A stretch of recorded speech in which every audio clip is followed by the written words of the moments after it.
Olá para você que me acompanha aqui no canal. Hoje falaremos sobre o filme Selma, Uma Luta pela Igualdade, de 2014. A segregação racial é uma questão delicada das sociedades modernas, porque expõe o preconceito e o desrespeito ao princípio de igualdade dos indivíduos. E mesmo que seja formalmente ilegal na esmagadora maioria das nações desde o final do século XX, essa realidade ainda se impõe com mais ou menos força mundo afora. Além disso, a simples existência de uma lei não garante a sua implementação de fato no dia a dia. Os Estados Unidos tiveram que lidar com esse tema de forma muito intensa entre o final da década de 1950 e principalmente ao longo da década de 1960. You work for Mr. Dunn down at the rest home, ain't that right? Yes, sir. Wonder what old Dunn will say when I tell him one of his gals down here stirring a fuss. I ain't stirring no fuss. I'm just here trying to register to vote.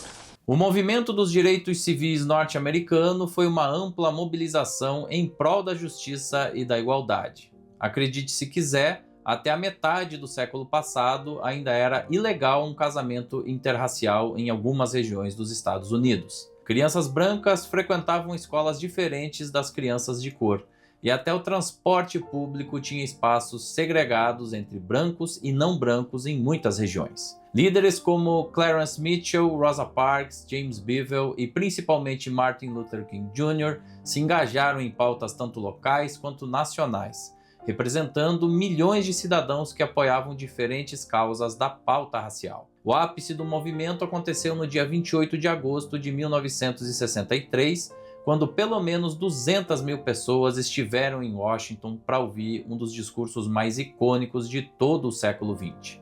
Naquela tarde, Martin Luther King Jr. expressou o seu sonho de uma convivência justa e pacífica, proferindo a expressão "I have a dream".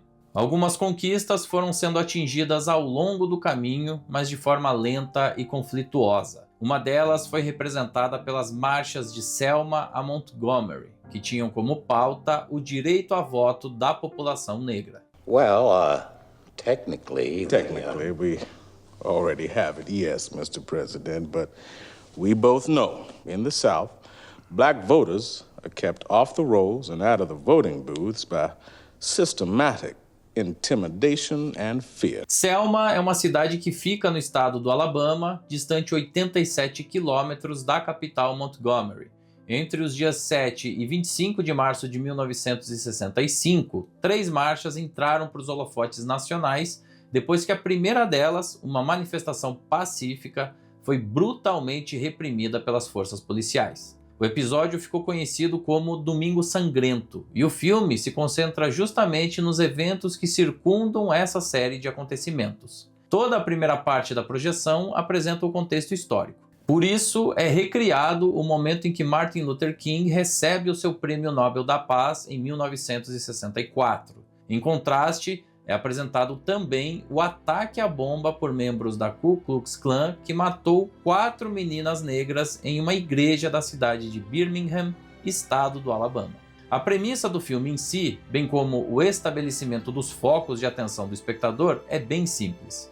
Temos um problema, ele é legítimo. Possuímos líderes ou representantes que fazem as negociações em uma esfera mais institucional, mas isso não é o suficiente. A mobilização popular é fundamental para garantir o cumprimento da lei, já que a simples existência dela não basta. As próprias autoridades que deveriam garantir isso ou são segregacionistas por si só, como é o caso do governador do Alabama, George Wallace, ou lavam as mãos. É a luta do povo contra o sistema. what I need to know right now is what's he about to do next?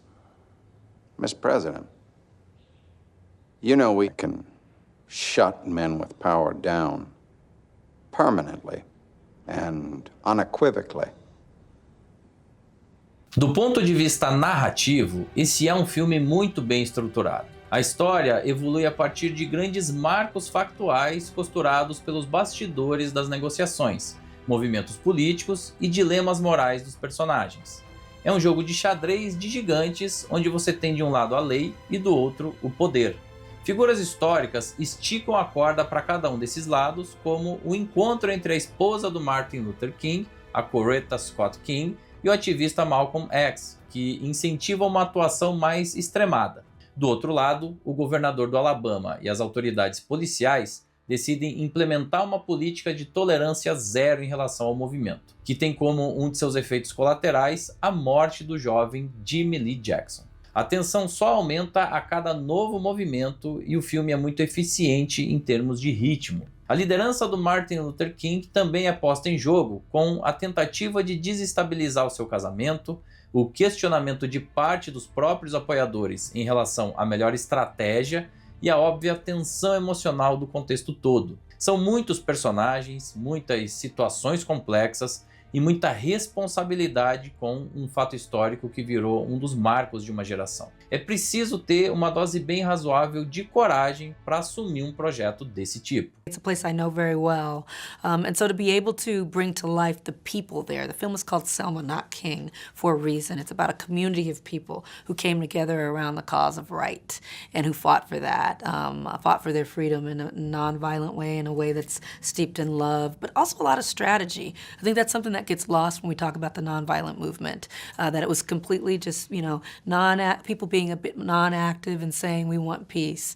And it was a lot more than that. Quem matou no peito esse desafio foi a diretora Ava DuVernay, que você acabou de ver falando aí na entrevista. Até aquele momento ela não tinha liderado um projeto com todo esse peso, mas tinha sim um reconhecimento com o prêmio de melhor direção do Festival de Sundance em 2012 pelo filme Middle of Nowhere. Eu considero um trabalho de altíssima qualidade, principalmente se a gente levar em conta a quantidade de personagens, os cuidados com a reconstituição histórica e o fato da maioria das cenas ter sido gravada nos locais onde elas realmente aconteceram. Foi muita responsabilidade depositada nela e a entrega foi excelente. Por outro lado, não é um trabalho autoral, não existe uma marca dela como realizadora. É até bem convencional, o que faz com que ele tenha uma aceitação de público bem alta. Um dos nomes inicialmente cotados para assumir a direção foi o de Lee Daniels, que acabou preferindo dirigir O Mordomo da Casa Branca pouco tempo antes. O roteiro foi assinado por Paul Webb e estava em um estágio avançado de desenvolvimento pelo menos desde o ano 2008, segundo informações da imprensa. No entanto, em 2013, boa parte do material teve que ser reescrito porque os responsáveis pelo espólio de Martin Luther King venderam os direitos dos discursos dele para DreamWorks e para Warner Bros., acreditem se quiser. As manifestações públicas que vocês veem dele no filme, portanto, são recriações da própria Ava DuVernay a partir dos registros históricos originais. Ela não foi creditada como co-roteirista por um acordo contratual firmado anteriormente lá com o Paul Webb, autor da primeira versão do texto. We will not let it go. And if he does not act, we will act. We will act. We will do it for all of our lost ones. All of those like Jimmy Lee Jackson who have gone too soon, taken by hate. O filme teve a sua primeira exibição pública durante o festival promovido pelo American Film Institute em novembro de 2014 e entrou no circuito comercial de exibição no dia de Natal do mesmo ano. Em fevereiro de 2015, ele também teve uma exibição especial no Festival de Berlim, mas não entrou em competição. O apoio recebido por pesos pesados do entretenimento norte-americano, como Brad Pitt e Oprah Winfrey, que por sinal faz uma ponta logo no início, também foi determinante para que ele tivesse uma carreira de sucesso. No final das contas, a arrecadação ficou na casa dos 67 milhões de dólares contra um orçamento estimado de 22 milhões. Detalhe, como esperado, quase 77% disso veio das próprias bilheterias norte-americanas.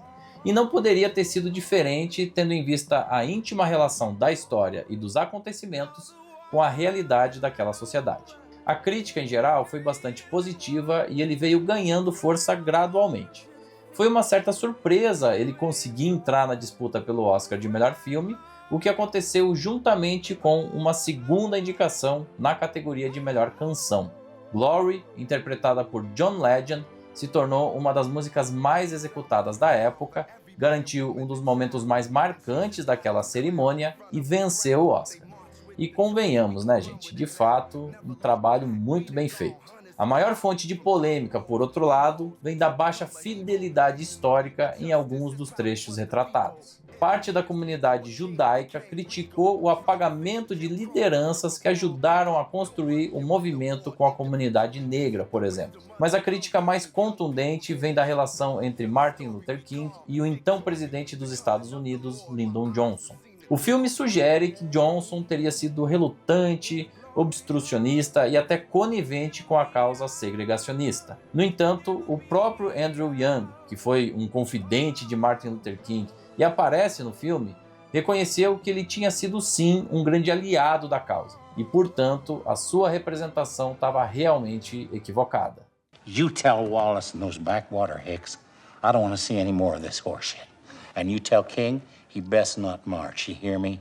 Either King stops and Wallace stops, or I'll stop them both. Eu gosto muito do elenco. De um lado, você tem o já veterano Tom Wilkinson, tendo que lidar com toda aquela burocracia administrativa das conversas de gabinete. E ainda que a representação dele não tenha sido a mais apurada do ponto de vista histórico, ele fica numa posição narrativa de mediação dos verdadeiros vilões, interpretados por Tim Roth, que faz o governador racista do Alabama, George Wallace, e Dylan Baker, que viveu o poderoso chefe do FBI, J. Edgar Hoover. Do outro lado, o núcleo de personagens é maior e multifacetado, indo de André Holland, no papel do Andrew Young, até Lakeith Stanfield, como o garoto Jimmy Lee Jackson. Mas a grande atuação do filme é mesmo de David Oyelowo, inglês de nascimento e já com dezenas de trabalhos na carreira. Todas as cenas com ele são muito seguras, muito bem conduzidas. Ele é o líder inspirador, a figura histórica que dá confiança para aquela massa de apoiadores e ativistas. Existe um magnetismo nessa relação que eu gosto de verdade e que era necessária para alguém que representa um líder tão emblemático quanto Martin Luther King. E eu preciso citar aqui a Carmen Eyogo, que faz a esposa Coretta. Ela está no tom certo, tem uma presença de tela muito interessante e trabalha como uma coadjuvante de excelência, ou seja, dando suporte para a linha narrativa primária e seus principais personagens. Fora todos eles, a gente ainda conta com nomes que ficariam bem mais conhecidos anos mais tarde: Jeremy Strong, Colman Domingo e Tessa Thompson. Entre as cenas mais marcantes, impossível não citar a recriação do Domingo Sangrento. Desde o aumento da tensão com a aproximação dos manifestantes da ponte Edmund Pettus até a explosão da violência, é como se você estivesse ali vivendo aquela agonia.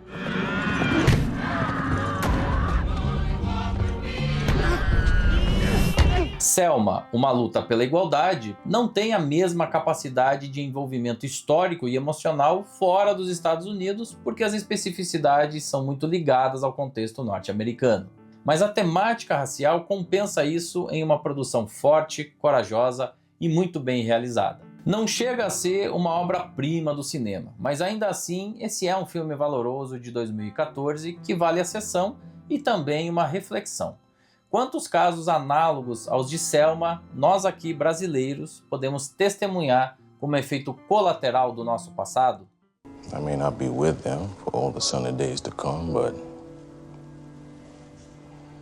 as long as there's light ahead for them, it's worth it to me. E agora eu tô curioso para saber a sua opinião sobre Selma, Uma Luta pela Igualdade. E aí, o filme te pegou ou não? Deixa a sua opinião aqui embaixo, nos comentários. Dê joinha no vídeo, se inscreva no canal e ative as notificações no sininho. Se puder, também vire um membro exclusivo do canal para ter acesso a várias vantagens. E a gente segue analisando todos os filmes indicados ao Oscar na categoria principal de 2014, sendo que a próxima sessão vai ser sobre o grande vencedor daquela temporada: Birdman ou A Inesperada Virtude da Ignorância. Tá imperdível e eu te espero aqui.